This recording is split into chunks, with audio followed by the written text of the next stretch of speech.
After my husband died, I went to work for Jewish Family Service. And there I got to know a lot of the Jewish community. I joined the JCC when I retired because I needed, although I belonged to a lot of organizations, I needed someplace, a Jewish home. Right, to go. I was alone. Right.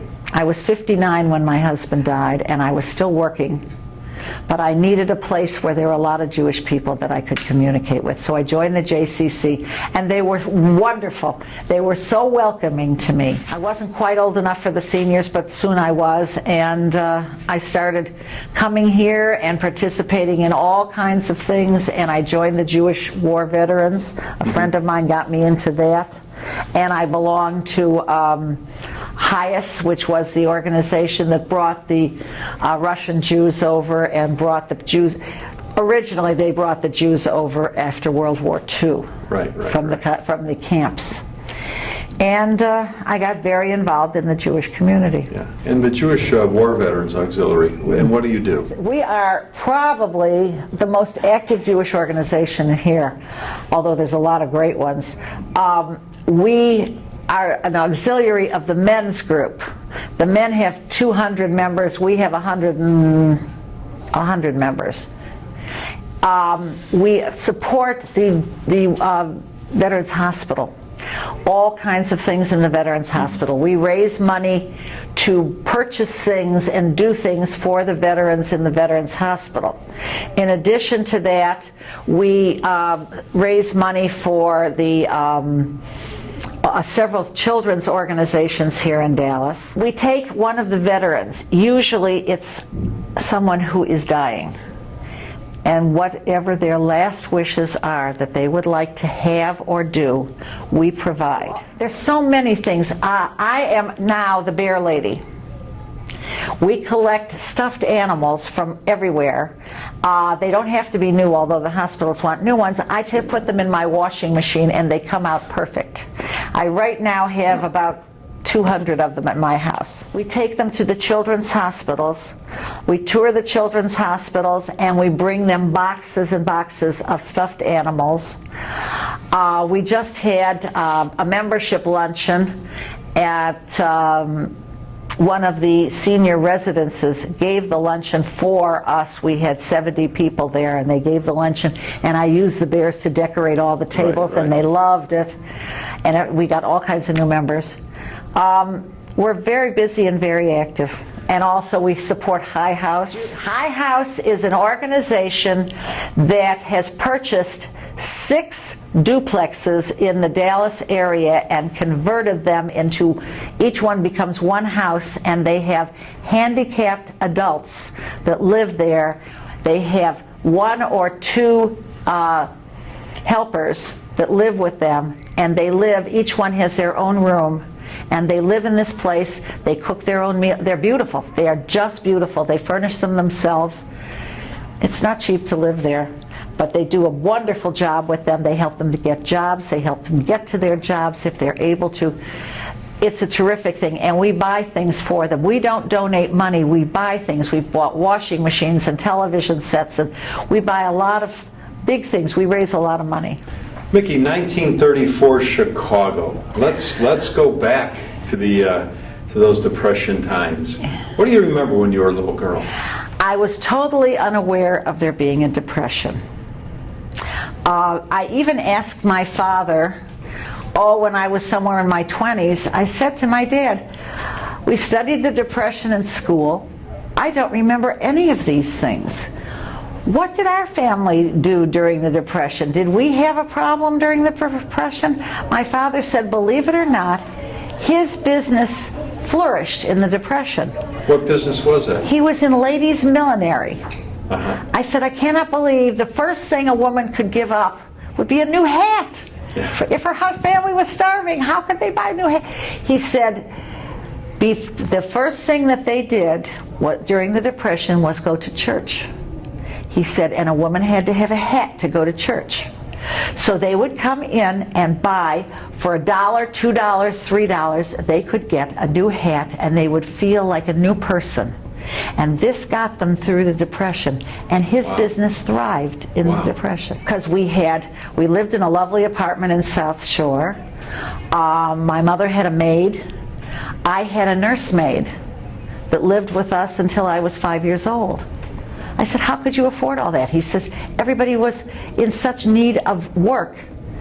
The nursemaid lived with us. We gave her room and board. She wanted very little money. She took wonderful care of you kids, and it worked out beautifully. And my mother played mahjong. Interesting, interesting. Do you remember your grandparents at all? My father's parents died before I was born.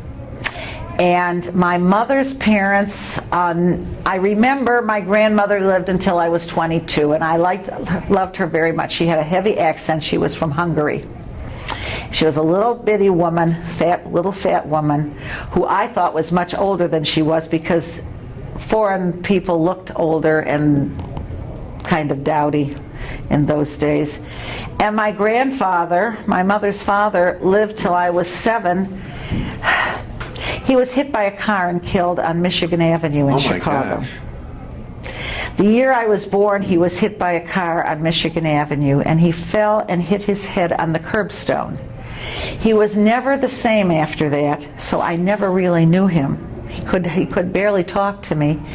And 7 years later, on the 4th of July, he was standing there watching a parade on Michigan Avenue, and he was hit by a car on the same corner and killed. Wow. Very Tragic, strange. yeah. Very strange, yes. Do you know what he did for a living? He was a furrier. He barely made a living. He was a very difficult Hungarian. Sometimes Hungarians have bad tempers. And my grandfather would say to a woman who would come into his shop, she would say, I want a coat with this kind of a collar and this kind of a sleeve and whatnot. And he'd say to her, no. I'm going to make you a coat with this kind of a collar and this kind of a sleeve. And she'd say, no, this is what I want. He says, this is what I'm going to make. And she'd walk out. Why did he do that? I have no idea. He was a very difficult man. Yeah. With a red mustache. What did you do for fun as a little girl? Well, I was very tall for my age and skinny, with buck teeth, terrible allergies. I was a case. I was very shy. I went to camp in the summertime. I went to day camp. I'm telling you, my father's business was so good, I did all kinds of things. I went to private school. I was very clumsy, and I could not do any of the sports. But I went to range camp when I was 14. My mother came home from shopping one day, and she said, I met this lady in the grocery store, and she told me she was starting a camp for teenage girls in Montana that's going to be for horseback riding. And it's going to be for 8 weeks, living on a ranch in Montana. Would you like to go? I didn't know a soul. I was very shy. I was scared to death. But horseback riding, oh God, I couldn't believe I had the opportunity to do that. I said, I'll go. And I had a wonderful time. I went there 2 years. That's neat. Yes. How did you get out there? We went on a train. Everybody that went, there were 25 girls the first year, and they all met in Chicago and went from there. And they came from all over, but they met in Chicago. We got on the train together, and we went from there. And we slept in berths, upper and lower berths, and we spent most of our time in the club car, where they taught me how to smoke. I was 14. By the time we spent 2 nights, a day and a half on the train. By the time we got there, I knew how to smoke. Wonderful things you learned there. Yes. Now, Chicago was such a hotbed of sports, and I know in Chicago women are very involved in sports. Go to any of the games when you were a kid? My father's brother had a box at Wrigley Field. He lived on the north side, we lived on the south side. And so that the brothers could get together, we would go to, he had, I think, 6 seats in the box. If there was 2 seats available, and almost every Sunday there was, my dad and I were at Wrigley Field. I lived for the Cubs. Yeah, yeah. And when I got to be a teenager, I had a girlfriend who was even more of a sports fan than I was, and we used to go by ourselves to get autographs. And we used to follow them around and drive them crazy. But you got autographs. I have a whole book full of autographs from 1946 and 47. It was all the National League teams and all the big stars and whatnot. I still have the autograph book, and I feel that someday it's going to be worth a lot. Do you remember some of the big players? Yes, indeed. I had all the Cubs players who were important to me. I had all the St. Louis Cardinal players. I saw Jackie Robinson play in Wrigley Field the first year he was in baseball, and I heard the terrible things that they yelled at him and the terrible things they did to him, and I could not believe it. Yeah. These were all... And it was bad in Wrigley Field too? It was bad everywhere. Yeah. They called him terrible names. It was terrible. I saw all the first black players. Now, do you remember if he got a hit or anything? Did they cheer then? I would say no.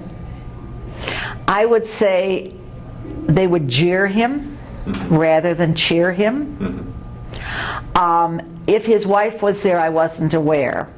And I think she did go with him many places. But this was the first year, and I was so proud of him that he made it through the terrible things that people did. Now, where'd you go to high school?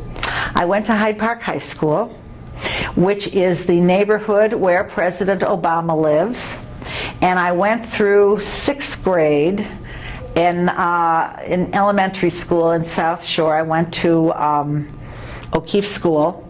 And at 6th grade, the principal called my parents in and told them I had already skipped twice, and 2 grades, and the principal said, we want to skip her again.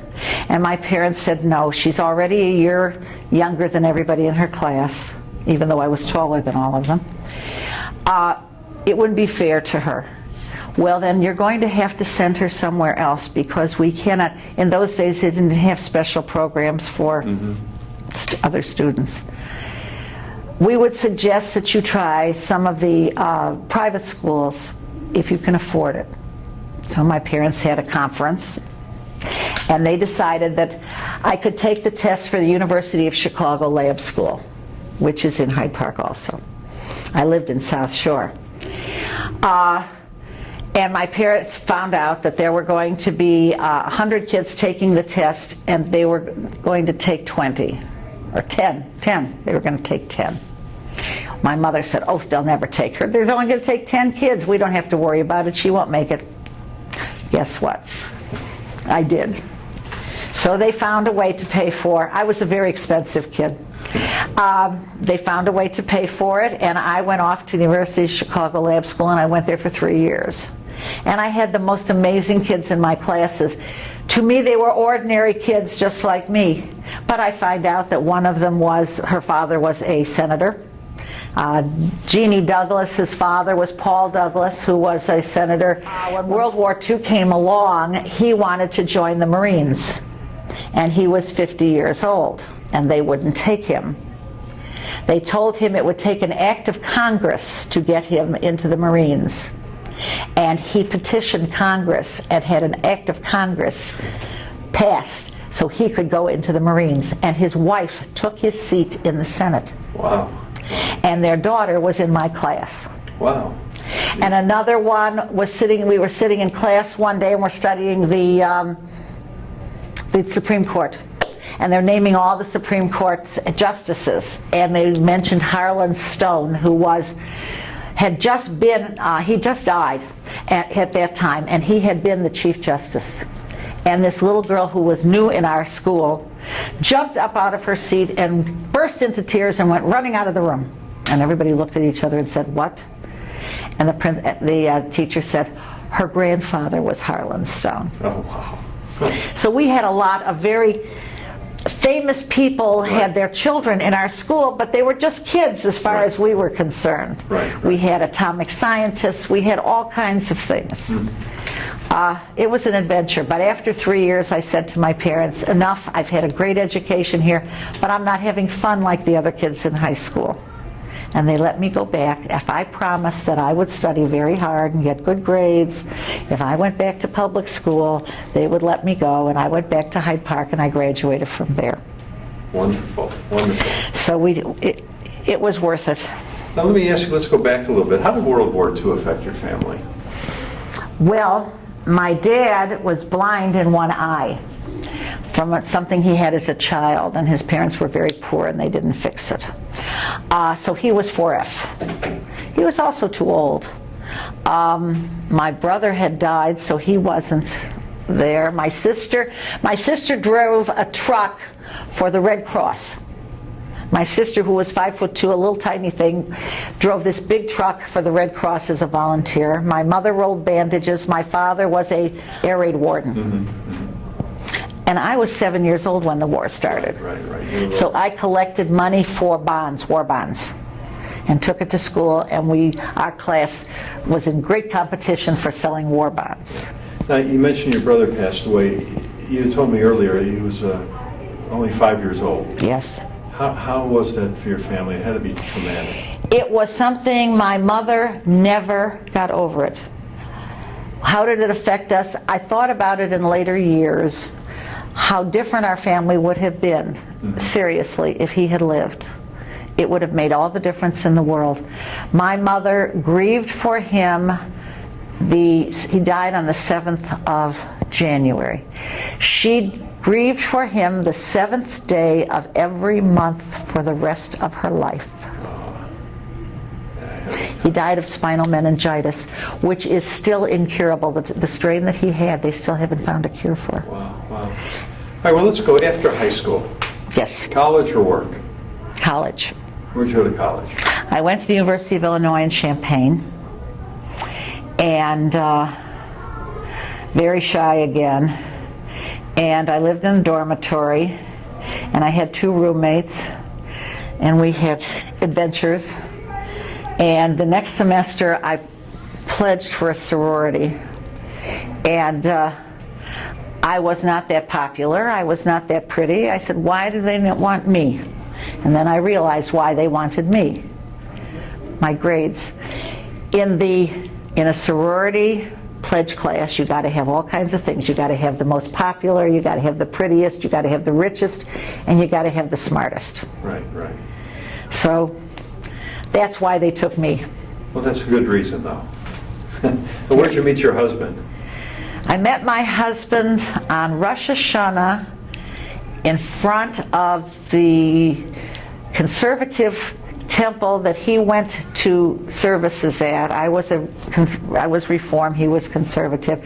We went there, all the kids would get together out on the patio of the synagogue on the high holidays, and and that's where I met him, and then I immediately went away to college. And we would correspond. I still have all the letters he sent to me.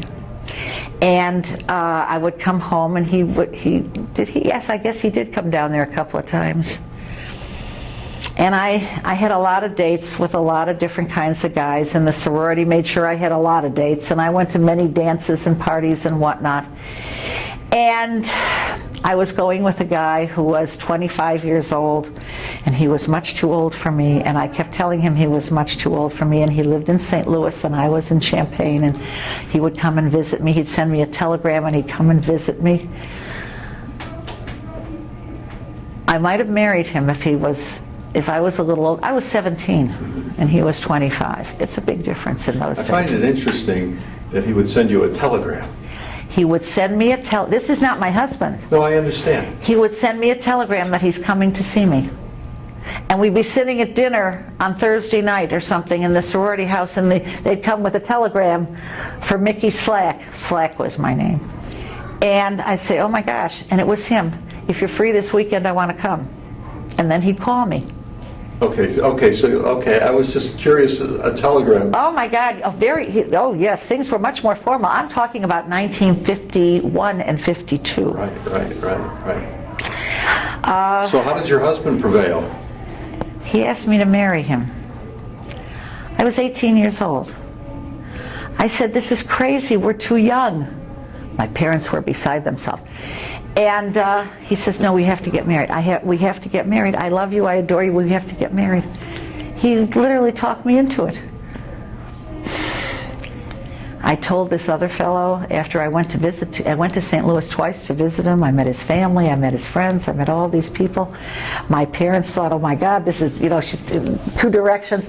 And I will tell you one more thing about this fellow from St. Louis who was a wonderful guy. When I came home and told my parents, came home from college and told my parents he had invited me to come to St. Louis for New Year's Eve. And the fraternity, he was a Sammy alumni, and the Sammys have a big party in St. Louis every year for New Year's Eve. Right. And he wanted me to come. And my uncle, my mother's brother, happened to be there at the time we were discussing this. He was not married, he was very fond of my sister and I. And when I told him his name, he says, oh my God, he said his father was my roommate in college. Oh.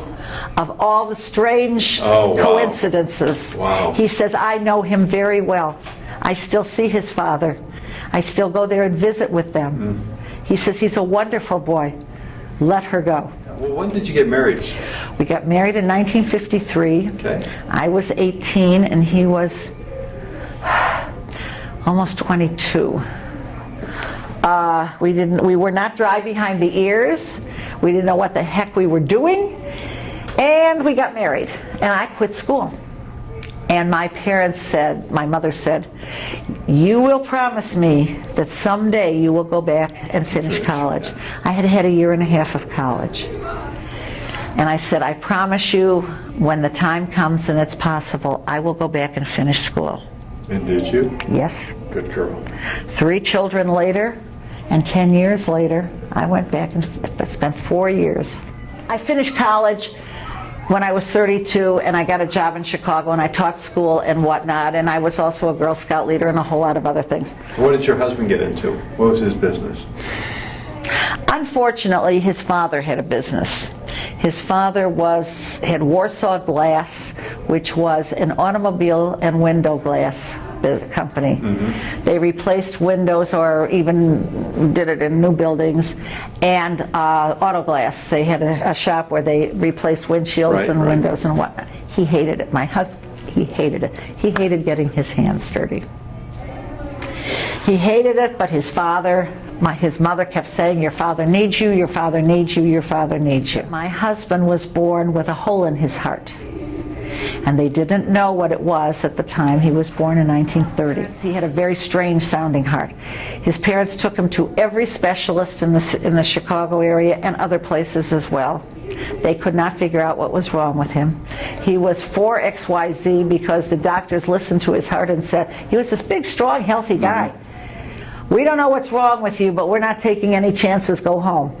Right. You are now 4Y or something like that. After the dogs and the cats and the neighborhood children, you go. Yeah. And they sent him home. And they never were able to diagnose it until it was too late to fix it. And my parents weren't too happy about the fact that I was marrying someone who had something that would potentially be very serious. But at the time he was very healthy, and then we said we can deal with it, and we did.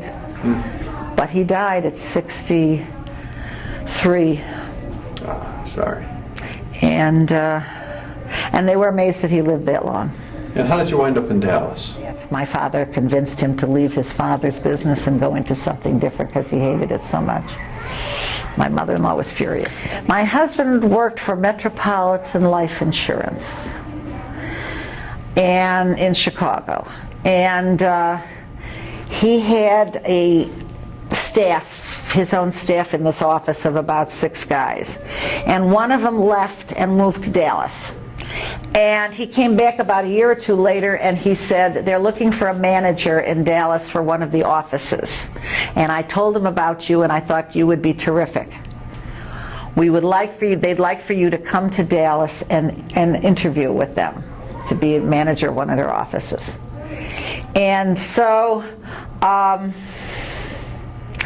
he came and he talked to them and whatnot. Neither of us had ever been in Texas, period, let alone Dallas. And I've been all over the country, but I had never been in Texas. They lied to him. They didn't tell him the truth about the job and about this and about that and whatever and what they were going to do and all the rest. At any rate, I came down with him and we looked around and we said, if we're ever going to move out of Chicago, this is the time. I was 40 at that time, so he was like 43, 44. I said, this is the time. We won't do it any later than this. Why don't we change our lives, try something new, see what's going to happen. We decided to move to Dallas, and he took that job. You're in Dallas. Tell me how your involvement with the Jewish community. I got a job at Metropolitan Savings and Loan. Well, first I taught school. I worked as a substitute teacher in the Richardson School District, and till it got to the point that the kids were so difficult that I decided that teaching was no longer fun. Right. And I looked for something else, and I got a job. I'd never worked in a bank before. I got a job there, and the reason I'm bringing it up is because I was the first Jewish person ever hired by this company. Dallas is a Baptist city. The First Baptist Church was the strongest entity in Dallas, particularly at that time. I'm talking 1975 when we moved here. And everybody where I worked was Baptist. And when they hired me, it was really funny because there were 150 employees of the company at that time. They had 9 offices.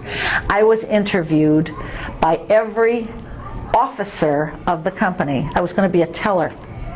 Imagine, to be a teller, I was interviewed by the president, the vice president, the secretary, the treasurer, the this, the that, the everybody else had to interview me because I was the first Jewish person ever hired.